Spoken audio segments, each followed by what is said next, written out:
What's going on, people? Good morning. Hope you guys are doing well this Friday. We've got a little bit of catching up to do. So last week, for a couple different reasons, I didn't do the Pass Rush Friday video. And honestly, there wasn't a ton to talk about. Not that there's a ton to talk about right now either. So we're going to be doing this for two games. Unfortunately, what I can tell you is that across two games, we got less pressure than I think we should be expecting to see in one game. So things not good. Things are not good. And at this point in the season, it's kind of too late to right the ship. Like, we are married to what I imagine is one of the worst pass rushes in the league. Like, there's no getting off of that. But yeah, we've got 2 weeks of data to look at here. But it won't take very long to get through because it's thin. So let's just start with this Panthers game and at least get the better part of this video out of the way first. So, game 13, which was the Panthers game, we got one pressure from the defensive line. Poona Ford had the one. Um, Poona Ford, I think, was one of the only players who played decently on defense in that game, honestly. We did get some pressure from the edge rushers. Daryl Taylor had two. That was the that was the game where he had the back-to-back pressures. He had a pressure and then he had a sack right after it. So Taylor, he did good. He actually put two good games together back-to-back when you count the Rams game as well. And then you also had Uchenna Nwosu, who had a pressure in that game, and Bruce Irvin. So the edge was pretty decent. The edge did all right. Again, we are grading on a very, very low curve there. I mean, the expectations for this pass rush right now are at the very, very bottom of the barrel. We've dug through the barrel here. Like, any amount more than two is kind of impressive from this group right now. It's just so thin, especially with what we've seen in some of the recent games against teams like Tampa and Las Vegas. But we got four from the edges in this game. And then we got the one by Jordan Brooks. I think that was actually a sack. So Jordan Brooks starting to get blitzed a little bit more. I think we should do it more. I think that's an area where Brooks could be a pretty good presence, but it's a work in progress. And as of right now, he's got 6 pressures through, well, technically 14 games. So I'd like to see it a little bit more, but we're still heading in a half decent direction there, I guess. And with Brooks right now, we kind of have to search for the silver linings. But nothing else from any of the interior linebackers, so just the one from Jordan Brooks. Cornerback, nothing really going on there. And safety, we actually got one from Quandre Diggs, of all people. Quandre Diggs, yeah. He actually should have had a sack, but completely blew the tackle.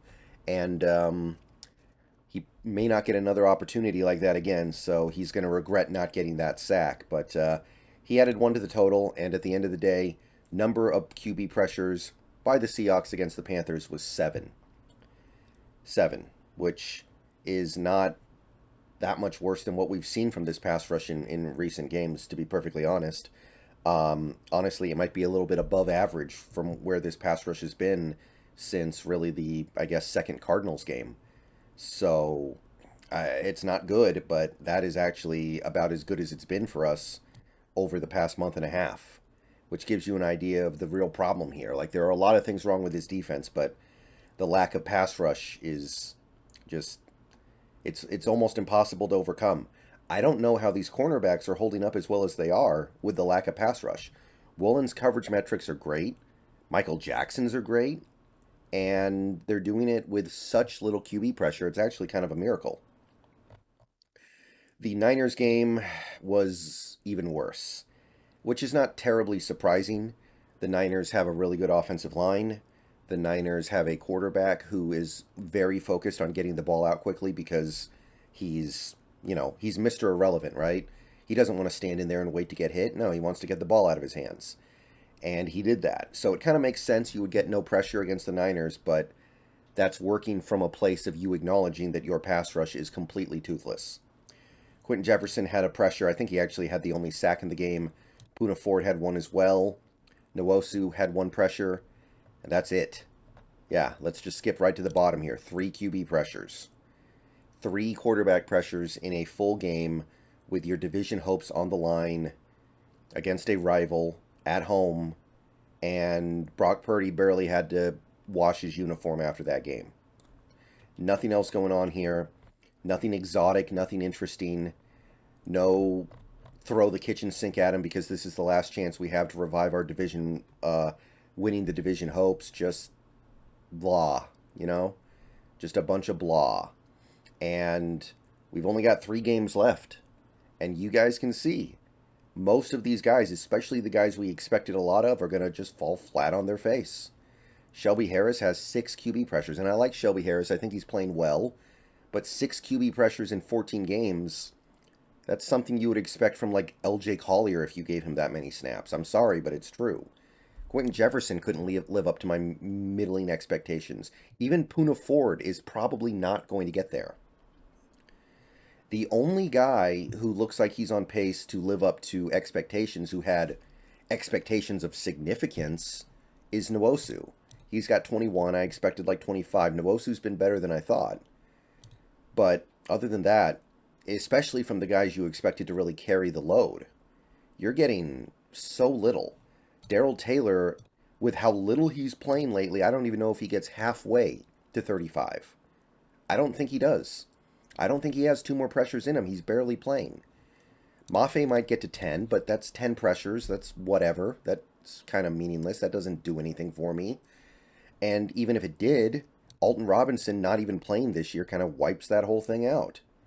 So it's, of all the things wrong with this defense, it's just the complete inability to get pressure. And I'll say this, not having Jamal Adams hurts.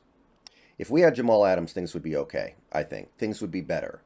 We'd be better against the run. We'd be better able to create pressure on 3rd down because Jamal would be blitzing a lot. I understand that's not really anyone's fault. He got hurt. It's a violent game these people play, and I can't say anything about that. Like, okay, that was a big loss, and I think it's reasonable to say we were building our defense around that expectation of having a guy like Jamal Adams. So I get that. That hurts. That's unfortunate. But even without that, I mean, Darrell Taylor, literally, we're going to get to the end of the season here, and he might not have 1 pressure a game. From a guy who I expected to make the Pro Bowl this year, and at this point, I don't even consider him to be playable, or barely playable. Just bad. And a big reason why I was excited about this new defense was I thought it was good for Darrell Taylor's skill set to play in a defense like this, and he's been worse. But honestly, I don't think it's the scheme. I think it's just the player. I think the player is bad. I think the player is just not worthy of being in the NFL right now. He's got a lot to work on. But, all right, so rambled on a little bit there, but it just blows my mind. I mean, you come out in week 1 against the Denver Broncos, and I know the Denver Broncos have a joke offensive line, but at that point in the year, they were relatively healthy. You get 16 pressures. 16 pressures. And it's like, okay, the defense, they're not great. They got stuff to work on, but this QB pressure thing, they might have figured something out here. And Jamal didn't play that much in that game. You got pressure because you got a bunch from Taylor, Nwosu. Mafe had a couple pressures. You got pressures from Shelby Harris, Quentin Jefferson. And we're going to go through this whole season without a single game better than the 16 pressures you got against Denver. This defense was supposed to get better, not worse.